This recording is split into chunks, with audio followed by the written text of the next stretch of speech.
TV Comunitária, Canal 6 da NET, hoje o Núcleo Sindical, entrevistando mais uma vez, na verdade, batendo um papo com o nosso querido Manel Cancela, ele que é fundador da Surgente, que hoje não existe mais, né, Manel? O jornal, periódico do Sindipetro RJ, que sucesso absoluto, de boa memória e que narrou grandes acontecimentos.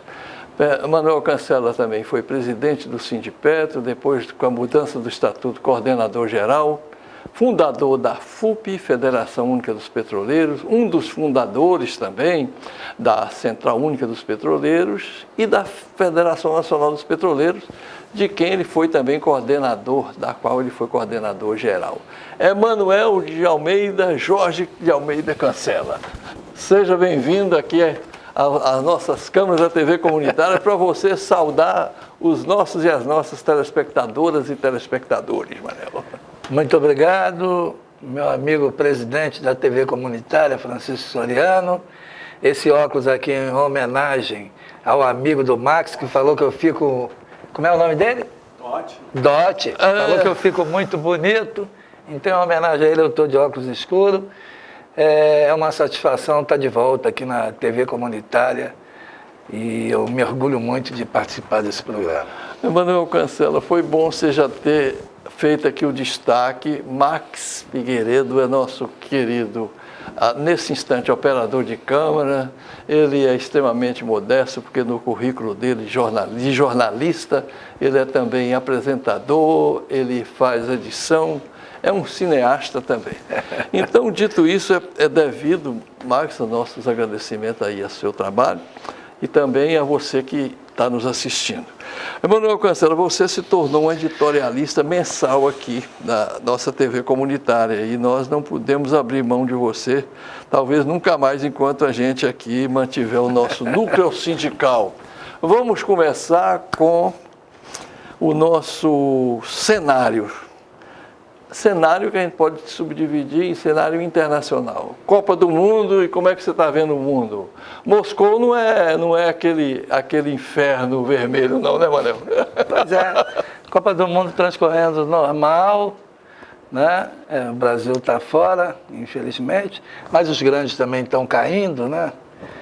Caiu a Alemanha, caiu a Inglaterra, né? A Holanda e a Itália nem participaram da Copa, pior ainda. Estados Unidos também não. Mas os Estados Unidos não é uma potência em futebol, né? Mas a Holanda, Itália, Alemanha, né? E principalmente Itália e Holanda, que nem participaram da Copa, ficaram de fora. Eu vou torcer pela Croácia, né? Vou torcer por uma seleção nova na final com a França, domingo, e para ver se dá uma zebra, né? Então, e é o mais fraco aí, a Croácia, é um país mais fraco, de 3 milhões e 500 mil habitantes, eu vou torcer pela Croácia.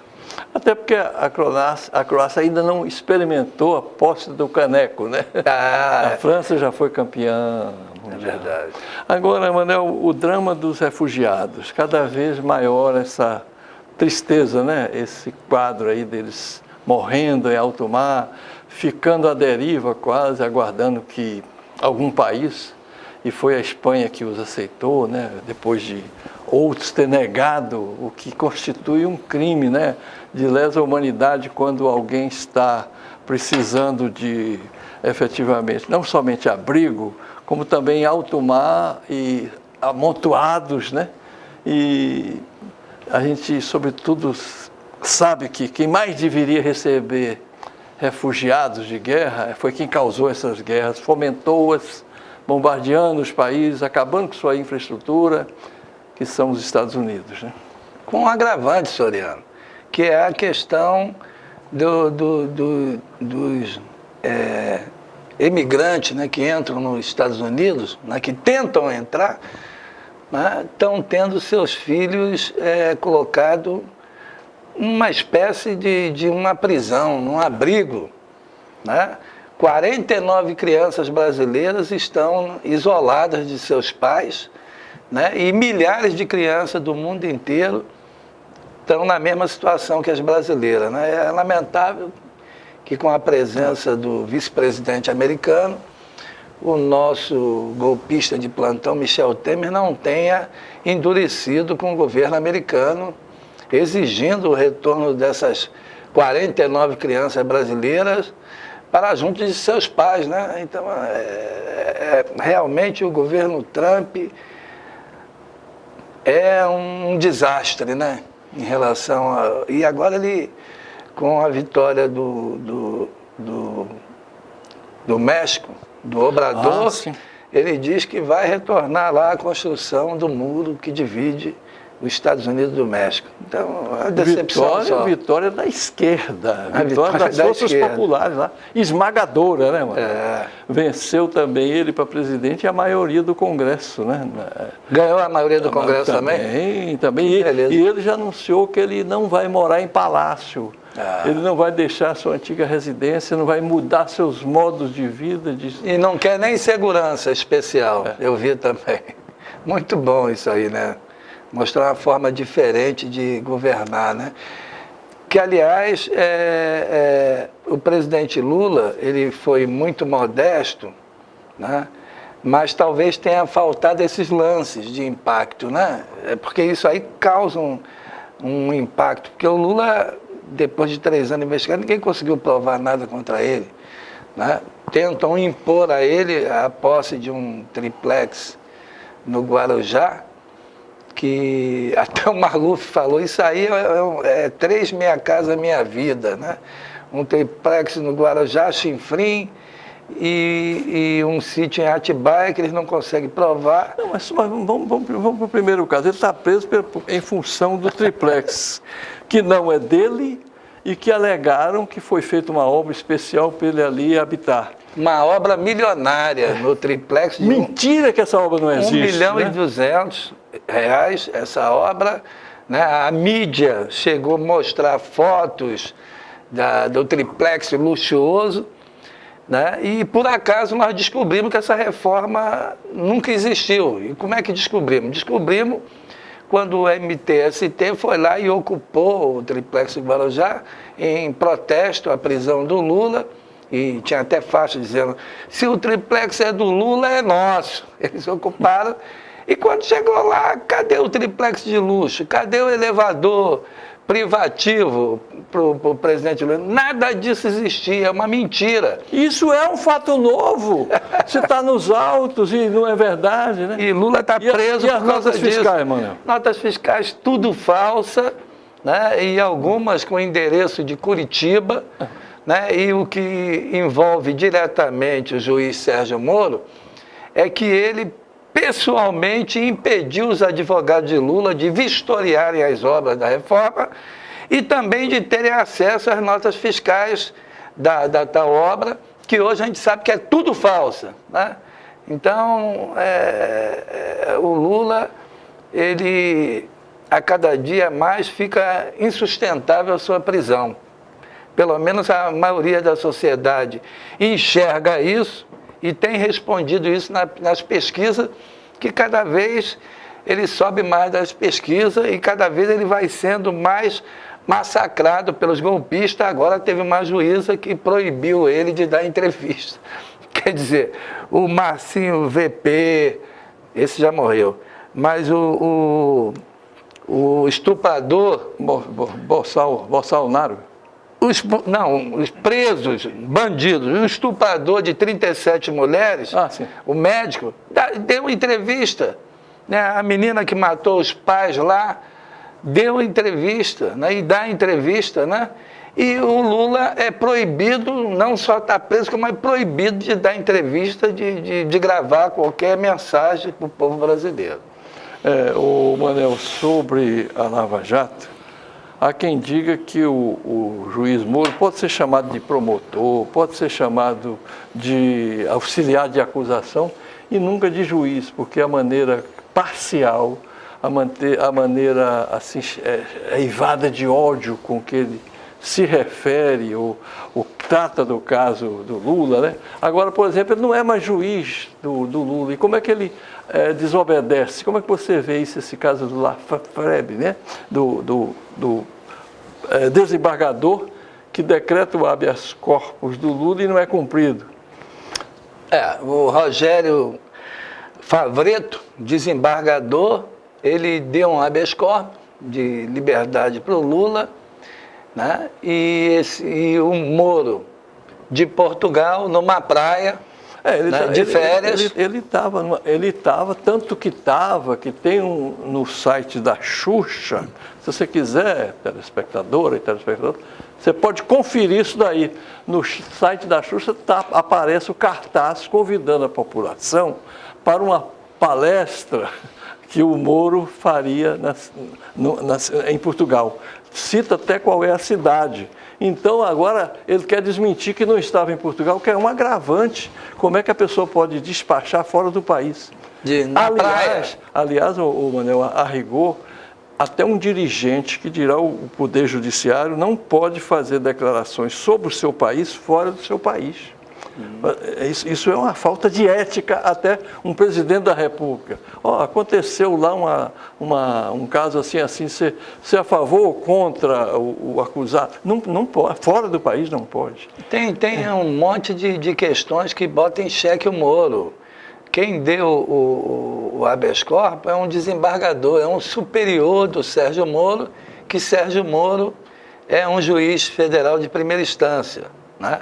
Então, o juiz deu, o desembargador deu o habeas corpus, o Moro mandou segurar, né? O desembargador reiterou o habeas corpus e o Moro mandou segurar.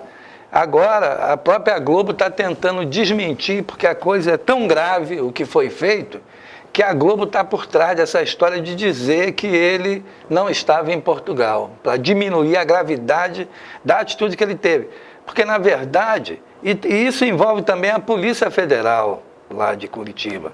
O delegado responsável pela Polícia Federal lá em Curitiba, ele tinha que operar o habeas corpus, soltar o Lula. O Moro podia até nos bastidores trabalhar para no dia seguinte voltar a prender o Lula, mas qualquer estudante de direito, né, qualquer pessoa mais ou menos instruída sabe que decisão judicial não se discute, cumpre-se. Isso qualquer estudante de direito sabe disso. O delegado, o chefe da Polícia Federal lá de Curitiba não sabia disso? O Moro não sabe disso? Né? Então, essa situação é muito grave, né? E a gente tem que criticar muito o juiz Moro, porque não é a primeira vez que ele faz isso. Mas a gente tem que criticar muito também a Polícia Federal. Né? Porque delegado, a pessoa do delegado. Do delegado. Os delegados, esses mesmos delegados da Polícia Federal chamaram a ex-presidente Dilma de anta. Uma autoridade falar assim de uma mulher não e pode a primeira mandatária da Soriano nação. Não pode falar de nenhuma mulher isso. Imagine se esses delegados tivessem a sua mãe chamada por alguém de anta. Né? Então eles chamaram uma mulher e essa mulher era a presidente da República disputando a reeleição de anta. Né? Então eles fizeram isso e nunca pediram desculpa disso aí, e botaram no blog. Né? E um detalhe, no blog que eles botaram isso, eles faziam campanha para o Aécio Neves, que felizmente foi derrotado pela Dilma. Né? Mas foi só isso que fizeram os delegados da Lava Jato? Não. Eles também grampearam o telefone da então presidente Dilma, falando com o ex-presidente Lula. Não só gravaram criminosamente, grampearam, como divulgaram o teor da ligação de Dilma e Lula. E mais, saiu da Lava Jato e tem também as digitais dos delegados, às vésperas da eleição, da reeleição de Dilma, que Lula e Dilma sabiam da corrupção na Petrobras. O próprio TSE, que é a autoridade máxima eleitoral, disse que não podia divulgar aquela segredo de justiça. essa denúncia porque não era verdadeira, que Lula e Dilma sabiam. O TSE proibiu. Pô, muito bem, na véspera da eleição, essa matéria que Lula e Dilma sabiam foi capa da revista Veja e também foi replicado pelo Jornal Nacional da Globo. Então, esses delegados, eles não são republicanos, né? Eles agem de forma totalmente parcial, né? E na questão de chamar uma mulher de anta, como é que pode um delegado que ele tem que ser advogado, tem que estudar direito, né? Esses delegados, eles não são filhos de chocadeira. Como é que eles vão chamar uma senhora de anta? Né? Chamaram Dilma e Lula. Chamar o Lula também não poderia, mas eu acho mais grave ter chamado uma senhora de anta, descrever isso e nunca se desculparam, Soriano. Emanuel Cancela, sobre o governo Temer, que nada fez também com relação a esse episódio. Pelo contrário, o ministro Jungmann, né? Ex-membro do Partido Comunista Brasileiro, né? Agora está no PSOL, estava PPS, Pepsi, né? PPS, processo mnemônico eu gravo como Pepsi.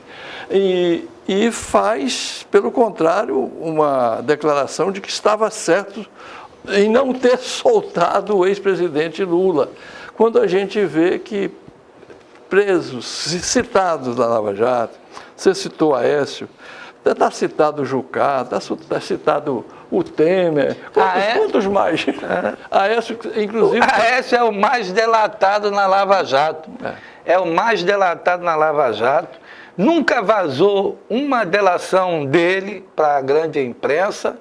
Ele está livre, leve e solto, e com mandato de senador da República, e ainda tem a cara de pau de debochar do Lula, dizendo que o Lula deveria se arrepender do que ele fez. Né? Palavras do Aécio Neves. Né? Então, a Lava Jato, ela perde o respeito da sociedade quando age dessa forma, né? E a ministra presidente do Supremo, que agora assumiu, né, a nação agora, porque na hierarquia está afastada. O Jungmann, ele também fez um atestado de culpa quando ele vazou no dia 8, no domingo, quando aconteceu o habeas corpus lá do Rogério Favretto, desembargador. O Moro da praia, depois saiu em tudo quanto é jornais, né? Na hora, né? Na mídia, né? De que Moro de Portugal da praia tinha impedido, cancelado a soltura do Lula. Em seguida, para dar apoio ao Moro, com certeza o Jungmann deixou vazar também, né? Em redes sociais de que o Lula não ia ser solto. Gente, isso é inédito na história jurídica do país. Né? É um habeas corpus. Né? Lula tinha que ser solto. Né? Aliás, ele não deveria nem estar preso, porque constitucionalmente falando, a pessoa só pode, a não ser que haja um caso de um perigosíssimo, como é o caso do Aécio, que diz que quando o cara quer denunciar, ele manda matar, e que é mais fácil matar o parente dele, né? Esse que é um homem perigoso, que está solto, né? Que recebeu alguns milhões aí na época da campanha e está denunciado até pela turma dos irmãos Batista, né? JBS. Bom, Manuel, sobre a nossa ministra Carmen Lúcia e as contradições dela. A Carmen Lúcia é a presidente do STF, né? A Carmen Lúcia, ela deu o voto de Minerva pela prisão do Lula em segunda instância. Foi o voto dela que aprovou que o Lula poderia ser preso em segunda instância. Em seguida, o Moro prendeu, para mostrar a importância do voto da Carmen Lúcia. Mas meses antes, a mesma Carmen Lúcia, na mesma situação, deu voto favorável ao Aécio. Quando o STF julgou a situação do Aécio, no STF, o que ela fez? Ia julgar, remeteu o processo para o Senado Federal, né? E o Senado Federal arquivou o processo, que poderia, assim, mandar prender o Aécio, tirar o mandato dele. Então, a Carmen Lúcia, que votou contra o Lula para ser preso em segunda instância, na situação idêntica para o Aécio Neves, ela lavou as mãos, votou favorável ao Aécio, e o Aécio está aí, ainda cobrando arrependimento de Lula. Então, a situação da Carmen Lúcia é muito lamentável, né? Ela poderia, em alguns momentos, interferir, mas não interferiu, não falou nada do golpe que derrubou a Dilma, né? Tem votado sistematicamente contra o Lula, né? Nos sucessivos recursos que são apresentados. Aliás, não é votado não, ela fez pior, a Carmen Lúcia fez pior. Não botou para votar no plenário do STF a questão do Lula de ser preso no segundo turno. Não botou no primeiro momento, segurou, só botou depois na marra por iniciativa de outro ministro, que eu não me lembro, que disse que tinha que botar assim para ser julgado. E o voto de Minerva dela, por isso que ela não queria colocar, foi que derrotou e permitiu a prisão do ex-presidente Lula. Companheiro Emanuel Cancela, você tem um site, está também no YouTube, né, um Facebook, e produz um artigo por dia. E você faz mais no YouTube, com imagem e som, você lê seus artigos. Um deles, eu me lembro que você falava das várias gratificações que o Poder Judiciário tem, e tem também dos senhores parlamentares. Pessoas que têm mansões, casas próprias em vários lugares, parece que Fernando Henrique tem até mansão na Paris. Tem Paris e Nova York. Nova York, tem também fazenda, tem instituto, né? Fazenda com aeroporto. Que o salário dele jamais comporta. Esse homem não é investigado. Cita que na Petrobras, durante a sua gestão, a gestão de Fernando Henrique, ele mesmo cita que houve sim corrupção, mas que ele não podia estar em todas. Dito isso, eu estou te colocando para a gente abrir aqui um tema.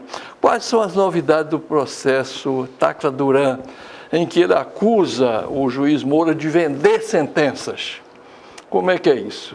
Como é que isso se qualifica, se explica? Foi jogado para baixo do tapete, né? Tem várias situações do Moro que vão para baixo do tapete, né? Por exemplo, essa questão da reforma do triplex, que nunca existiu, tem fotos e vídeos que comprovam isso. E ele não deixa ninguém ver os autos. Ninguém não deixa ver as notas fiscais, impediu os advogados de Lula tanto de fiscalizar em loco a obra, como também de ter acesso às notas fiscais. Então, esse processo, que culminou com a prisão do Lula, está embaixo do tapete. O Tacla Duran denunciou, e tem isso tudo com prova pericial, que o advogado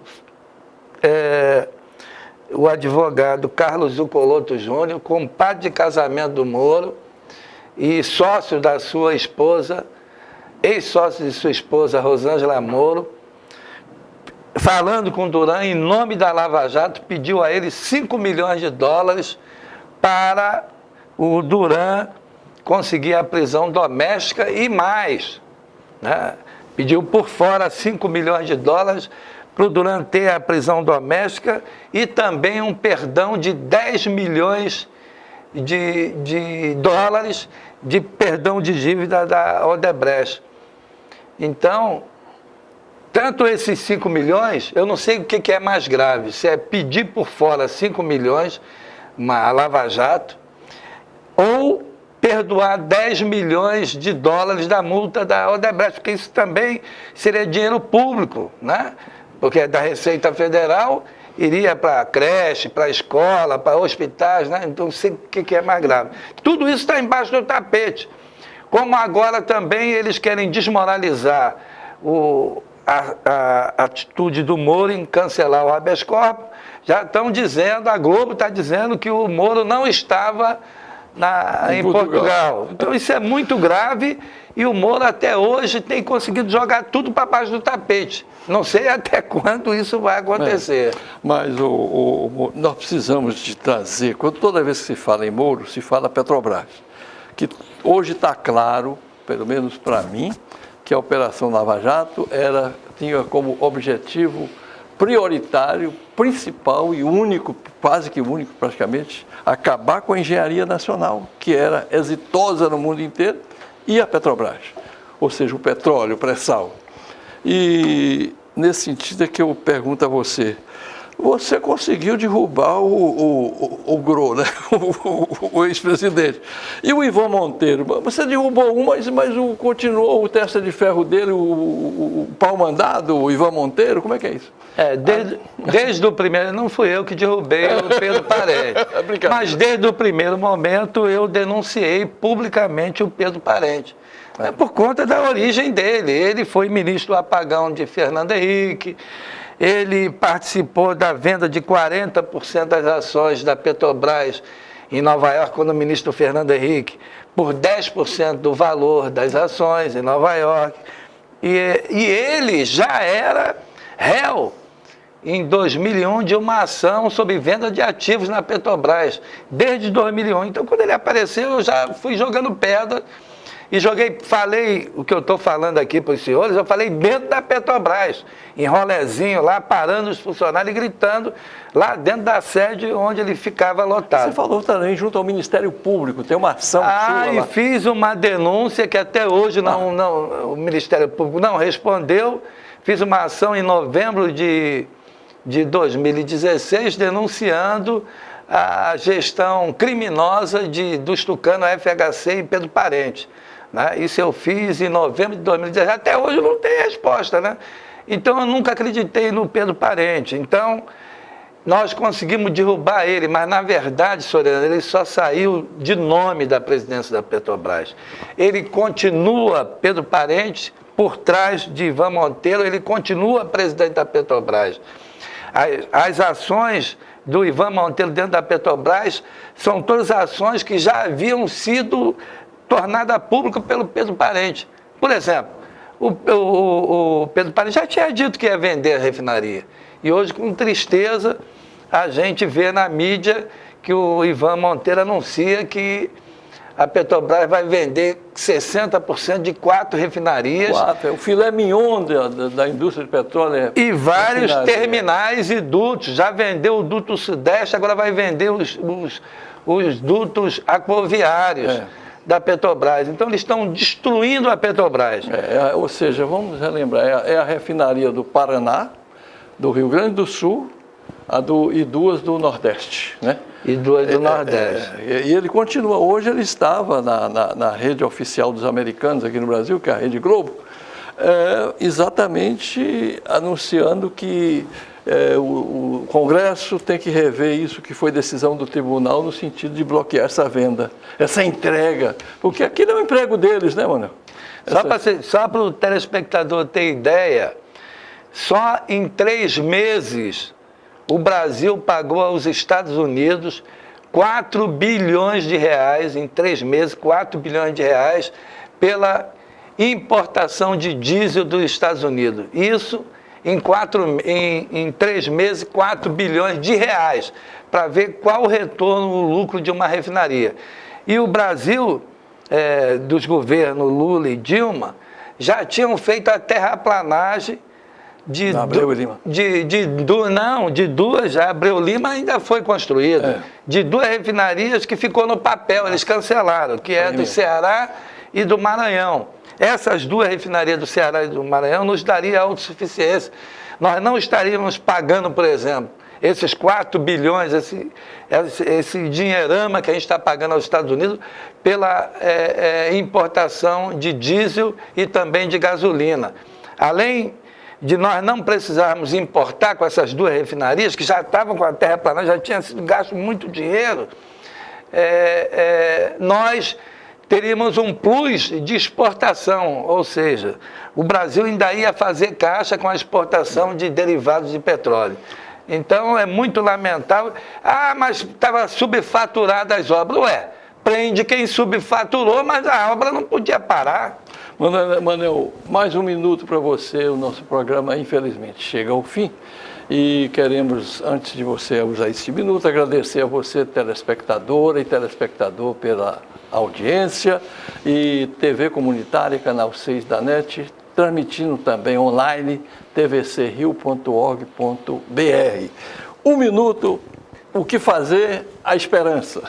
Não, eu acho que nós não temos nenhuma esperança nos três poderes. Na verdade, nós sofremos um golpe e os golpistas estão instalados no Executivo, Legislativo e Judiciário. É triste essa constatação, mas isso é um fato. Mas o que nos dá esperança é que há 30 anos atrás, as diretas já, que também era impedido pela ditadura militar, Civil, empresarial e militar. Colocou 1 milhão de pessoas no Rio de Janeiro, na Candelária, e nós conseguimos ter o direito de eleger diretamente os nossos presidentes, governadores, prefeitos e deputados. Então, nós acreditamos agora que se a gente conseguir uma grande mobilização da sociedade, e precisamos fazer isso para garantir que haja realmente as eleições e que todo brasileiro, inclusive o Lula, tenha direito de ser candidato. E vamos eleger um presidente do campo popular e nacionalista para revogar todas as medidas do Michel Temer e que a gente tenha no país um Estado, novamente, um Estado social. Muito obrigado. Emanuel, foi um papo transcorrido de forma justa e perfeita. Muito obrigado. Um grande abraço, companheiro.